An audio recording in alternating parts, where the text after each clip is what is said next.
Many years ago, this was back in the early 1990s, I had the opportunity to meet a very prominent Quaker who had studied at several of our Quaker colleges and universities and had written extensively about Quakerism. He was quite an authority on it and preeminent expert on all things Quakerism, and would tell you so if you talked with him long enough. He could trace his Quaker roots all the way back to our beginnings.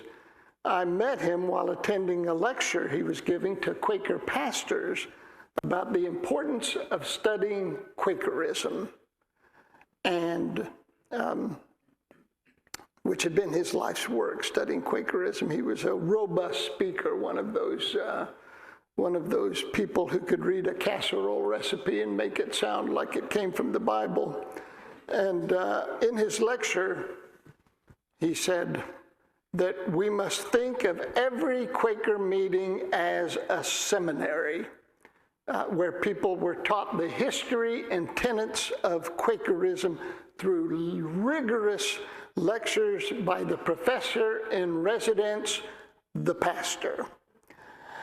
I was attending seminary at the time and grew excited at the possibility of imagining myself standing in the pulpit in front of a blackboard, wearing a tweed jacket with leather patches on the elbow, delivering one scintillating lecture after another on the mystical delights of Quakerism. This seems as good a time as any to confess that I actually tried it. Not the blackboard part, but the tweed jacket with leather elbow patches and 45-minute messages. It did not end well.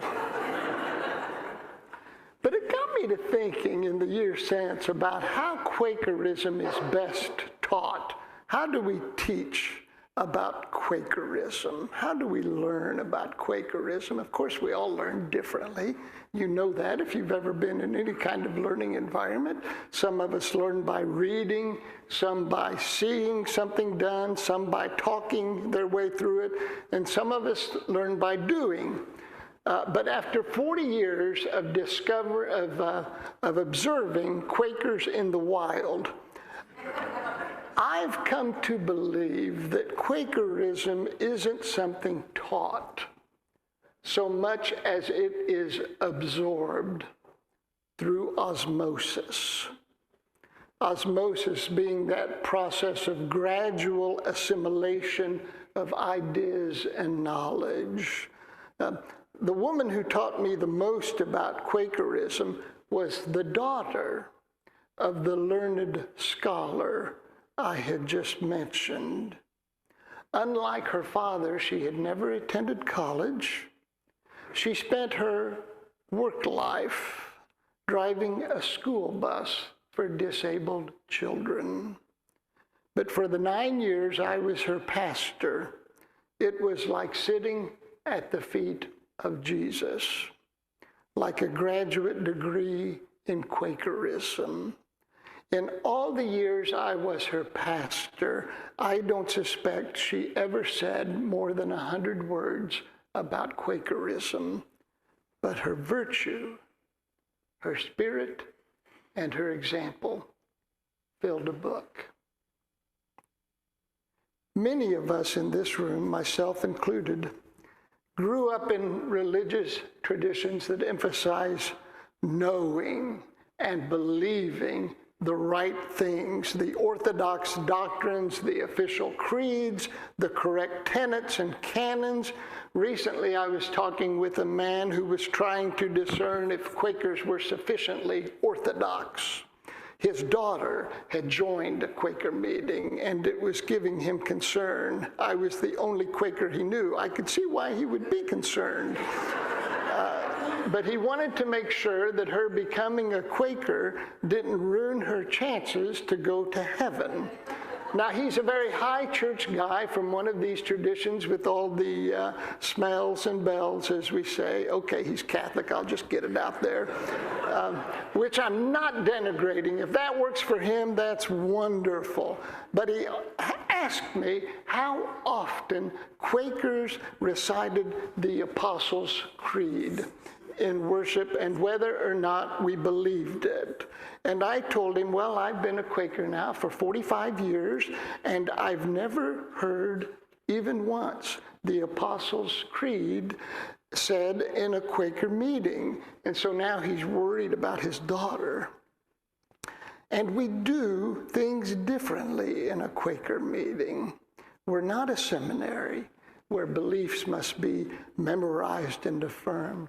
We are a community, a collection of people, a gathering who believe that if you create a rich and meaningful and compassionate community, then those who participate in that community will soak up those virtues, will marinate in those virtues, and will become who we ought to be through osmosis, through the gradual assimilation of the highest ideals we can imagine.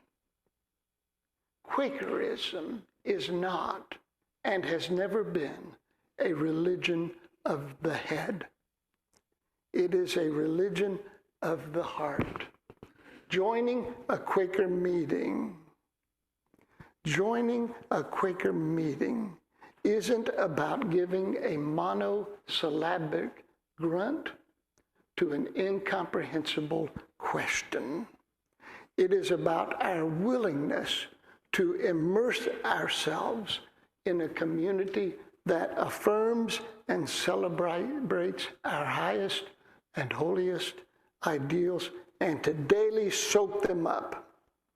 This is why when you're a Quaker, you never arrive at a state of perfection, because osmosis is a lifelong procedure.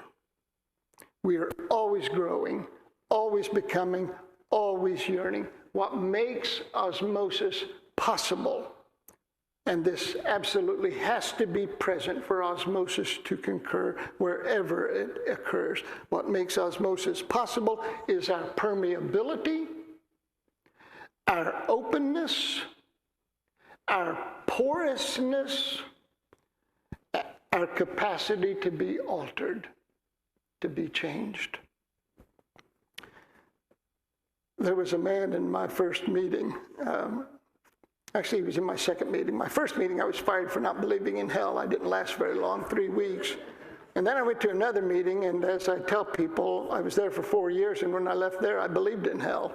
So it was this man who was at my second meeting, and he was there under pressure from his wife.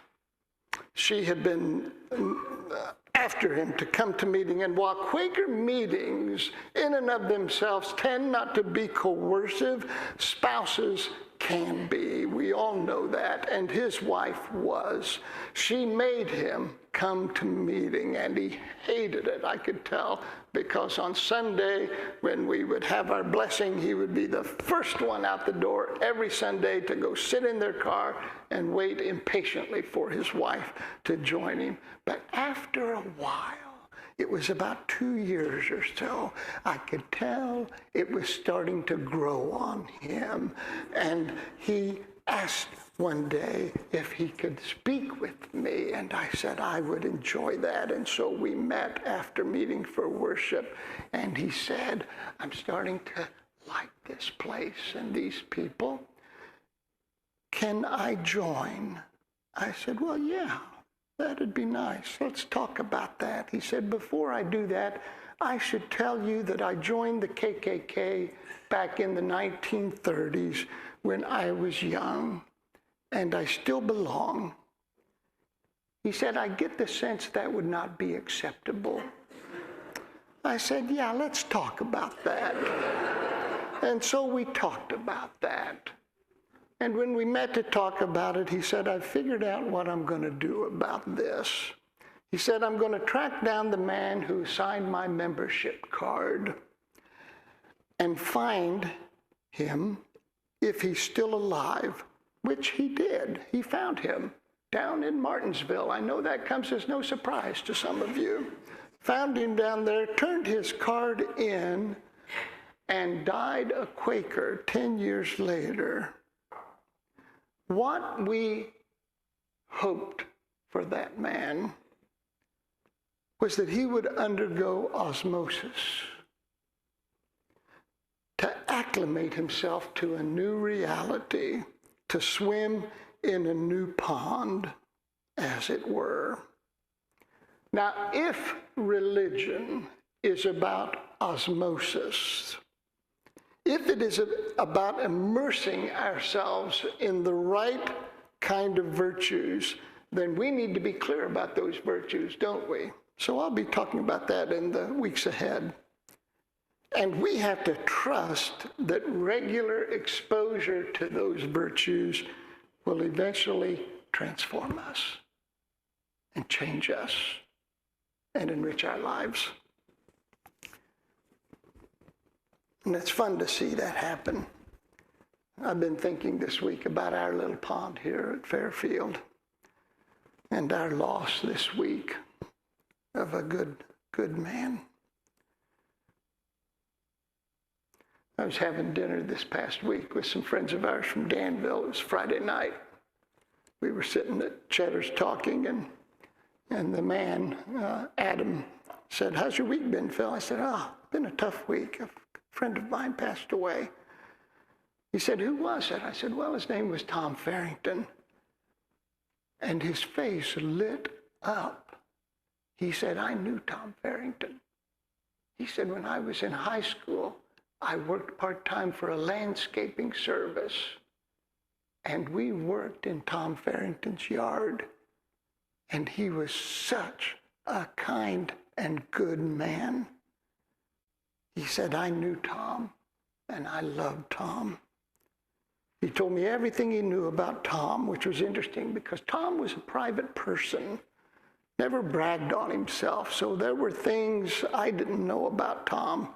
But I've been hearing all about from various people since Wednesday when he passed.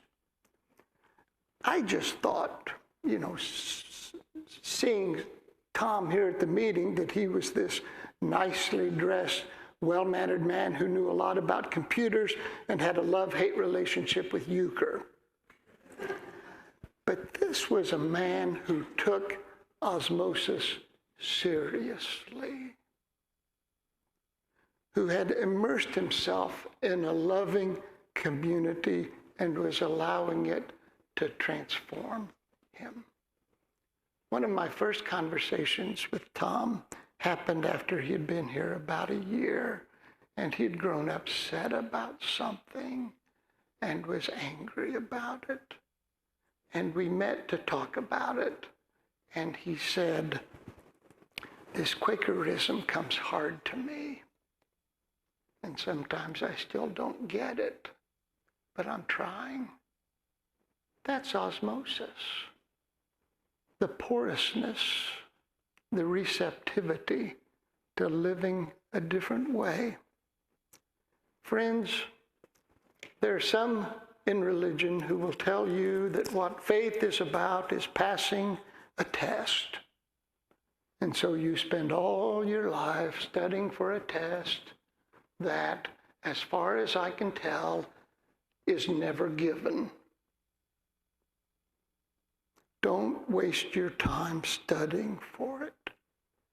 Spend your time, I'm going to throw a new word at you, osmosing. Spend your time osmosing. We're going to make that a new word right now today. Osmosing. Say it with me. Osmosing.